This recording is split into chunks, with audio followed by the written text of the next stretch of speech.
Hey everybody, and welcome to Tales from the Clinic. This is a new podcast hosted by Dr. Molly O'Banion and myself, Ashley, just a regular gal.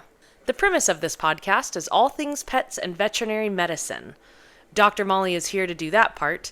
I am here to make sure she's using words us regular people can understand. Each episode we will dive into different aspects of veterinary medicine, interesting cases seen at the clinic, and just general advice on pet ownership in hopes of educating and giving a glimpse into our world. So, let's get started.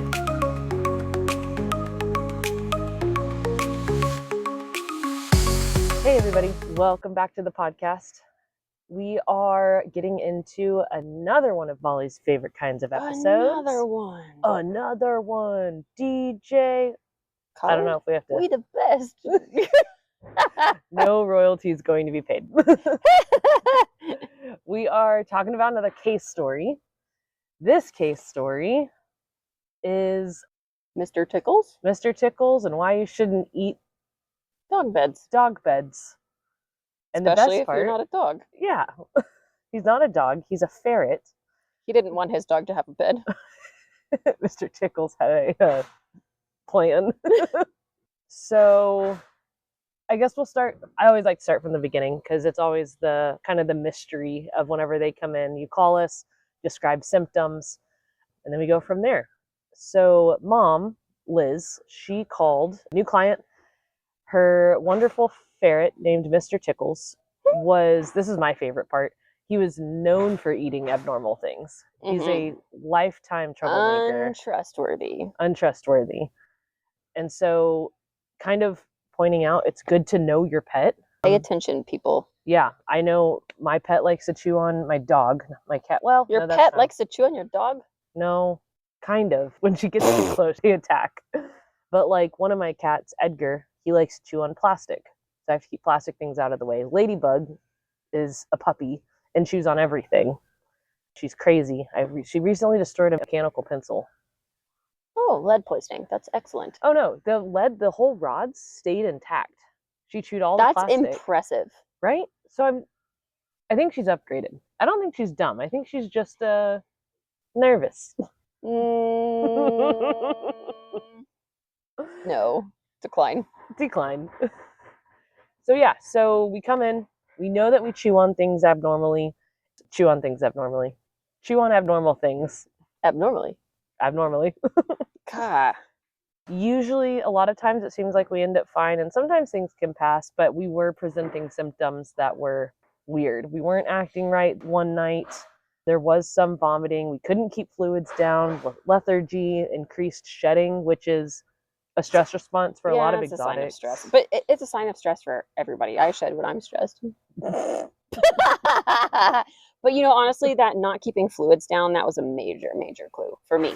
Gotcha. Right when she said every time we try to drink water, it comes up, I was like, nah. Bad juju. Yeah. Is not being able to keep even water down more of a foreign body indicator? Yes. Okay. Yes. So there's, I don't know how many of you have chewed on dog beds. Personally, I've not had that experience, but I have had food poisoning before. And you know how you're like vomiting, and you're getting that dry heaving effect? A lot of toxins can do that, where it's like constant vomiting, including the dry heaving. Mm-hmm. But the foreign body sometimes takes longer. So it'll be like one day we're just vomiting a little bit of food. The next day we're not eating as much and still vomiting some. And then the next day they can't even hold water down. Gotcha. The toxins, obviously depending on what kind of toxin, but the toxins tend to be, I'm not sure this is a fair statement. Actually, I take it back. Yeah. Maybe what if you did like super simplified generalization comparison? Really, the key is the not even holding water down. Okay. Right when they say they can't even hold water down, it's a major red flag in my mind. Okay. And so obviously, which we always do, they came in, we took vitals, and then immediate x-rays. Yes. And I think one of the first things we noticed is how dumpy he was. Yeah. Ferrets are supposed to be crazy. He was just kind of like, bro, take me where you want, don't care. Yeah. Yeah, usually they put up a slight sassy fight. Slight? Usually you can't even do a physical exam on them because they're running around and acting like fish out of water. Like, they're so squiggly. I never see this side. I just check them in. Oh my gosh. Half the time you can't even like listen to their heart because they're flipping around upside down and you have to like move with them. The noodle be noodling. I know we're not filming, but my arms are everywhere. This guy was just like, I don't care. That's not normal. Not normal. So other vital signs that we saw, the gums were bad. Pale pink. Yeah, which is not a good thing. Usually that's like a sign of shock. Okay. And the tacky is dehydration. And for him, you know how when people pinch the skin to see if the skin stays standing? Yes. Because it's supposed to go right back down. That's a sign of good hydration. His, you pinched it and it wouldn't move. That's really bad. Not good. Yeah. Not good. I noticed when I was looking at the vitals, they had this 7% dehydration. That's an estimation. How do you pull a percentage? You guess. Just the timing? It's a guesstimate. Okay. It's like the normal cues that we look for with hydration status. So your skin tint, how your gums feel, kind of like the overall observation. 3 to 5% dehydration would be like minimal. Like yes, with some sub-Q fluids would be ideal. 7-ish% is like severe, like need IV. 10% is bolus it, now it's gonna die. Okay, gotcha. So he was not sub-Q, very sick, but not like crispy. Yeah, not crispy. He was just like medium, not well done. And of course, when you felt on the body, his belly was super painful. And I'm pretty sure, I mean, it was a long time ago, but I'm pretty sure right when I pushed on his stomach, he immediately went, blah, blah, blah. What does that mean? It means like I pushed on his stomach and he immediately regurgitated, which is another like red flag warning, like, yes, foreign buddy. Gotcha. Okay. So we do x-rays. Yes. And we found a gigantic stomach. It was like a water balloon in its belly. Okay. Not normal. The stomach is supposed to be like when you're looking at an x-ray. On a ferret specifically? On an animal, person. Actually, I don't know about people. People are gross. But on an animal. Most animals, not goats, sheep, pigs, cow. Small animals. Oh, no. Okay. Hold, please. Small mammals, no birds. Okay. Or reptiles. Okay. Not guinea pigs. Okay, wait. Stop. Ferrets. Ferrets. This is why my job is so hard. Okay. Dogs, cats, ferrets. Probably monkeys, but we're not going to go there. Stop. Dogs, cats, ferrets. When you look at their x-ray, their stomach is about 3 to 4 rib lengths. Not lengths long-wise, widths. Gotcha. So you count like the last 3 or 4 ribs. Mm-hmm. That's where their stomach is supposed to live. Okay. His stomach was all the way almost to his bladder. It was gigantic. That's a lot. It was bigger than his chest cavity. Yeah. Automatic red flag, gastric outflow obstruction, cut now. Okay. And mom obviously agreed to it. Yeah, she wanted that ferret. Yeah. And we plan to hospitalize plus or minus, or like you already knew at that time? Well, it was going to depend on how the surgery ended up and how much fluid we could pump into him in what amount of time. Gotcha. I had a feeling that he needed to continue fluids overnight, but it really was going to depend on how the surgery went. I gotcha. Okay. So the next step, we get scrubbed in and we start the process. And then I always just assumed this, but I guess for the listeners as well, the way of checking the GI tract, do you start where the problem is, or do you just work from the top of the GI tract all the way down? How gross can I be? I mean, up to a certain level. PG-18. I don't know if that's a thing, but PG-18. Okay, so every doctor is going to do this differently. Some of them start from the colon and work their way forward. Some of them start from the stomach and work their ways back. I know that his problem is most likely in his stomach, if not also in other places, right? So my incision is going to be closer up towards the stomach. So I feel where the bottom of the sternum is, and I start there, and I go down to like the belly button. Okay. Then I open that up. I just pull out whatever guts are sitting on top first. Okay. I pack it all off so it's all sterile and it's moist. We like moist. We like moist. Moist. And then I grab the guts that are on top, and I just start there. And I go in one direction. That was boring. All the way to the colon. Colon felt fine, normal. I milked some poop out just to make sure it was fine. We chilling. Okay. Then I go back to my starting point. All of the guts that I've already looked at are sitting outside of his body on my moist, sterile towels. Gotcha. Okay. They're having a little soak about. So then I go back to the start where I started, and I go the opposite way. And I get to the pylorus, which is the exit of the stomach, and there is something stuck in there, and then the stomach is gigantically huge full of gas. Okay, so we've isolated. Now, where do I cut to get the chunk of stuff out? Do I cut in the stomach, or do I cut in the duodenum, which is in the intestine? My guess would be the stomach, because you can use skin and make the stomach smaller, whereas making the intestine smaller could seem like it would cause more issues. Right. Any sort of stricture on the intestine is way, way, way, way, way more dangerous than any sort of stricture on the stomach. It takes a lot for a stomach to like stricture down to where it's going to cause a problem. Okay. Also, the layers of the stomach and the layers of the intestine anatomically are incredibly different. And the layers of the stomach are more forgiving. Okay. There's more of like a sealing mucosal barrier, and the serosal musculature is stronger. A sealing mucosal barrier. Like cock. Like cock. Got it. Whoa. So anytime that I can open a stomach instead of intestines, I am there all day long. Okay. Perfect. Okay, so we cut the stomach. I cut the stomach open, I reach in, and I grab the piece of foam that's in its pylorus. Okay. Pull it out. Milk the duodenum back into the stomach so I can make sure there's no other little pieces. Grab those. Okay. Pull it out. Empty out the nastiness of the stomach that's been sitting in there for days now. Gross. Yep. Flush it all out. Make sure it's all clean. And then I close the stomach. We close the stomach with what we call an inverting pattern.